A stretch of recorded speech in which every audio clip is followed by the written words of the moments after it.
Sumbong kuya, nadidiri ako sa mga bashers ko na katulad nito. Anong difference? Ikaw nga dyan, tawag padrino eh. Oh.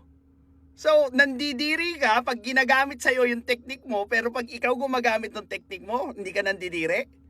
May tawag dyan, boy. Hypocrisy. Magmamayabang at magmamalaki tapos sasabihin, papalag ka ba kay ganto? Sige nga, magaling ka pala. Debate nga kay ni PX. Sinunod ka lang niya eh. Gumamit siya ng backer system na sinasabi mo. Oh, ngayong ginamit sa'yo yung backer system, ayaw mo kasi? Boom! It's like nagyayabang ka pero iba yung pinagyayabang mo. O diba, backer system? Magyayabang ka ng ibang tao para magawa mo or mapunta ka doon sa posisyon na hindi mo naman deserve. Pag ginawa sa'yo, ayaw mo, pero pag gagawin mo, boom! Pikit mata. Ang question, ba't hindi ikaw yung makipag-debate sa akin? Ba't hindi ikaw yung mag-apply doon sa trabaho? Ewan ko ba po, yung red flag yung mga trip yung influencers. Napakadali nang basahin, 'di ba?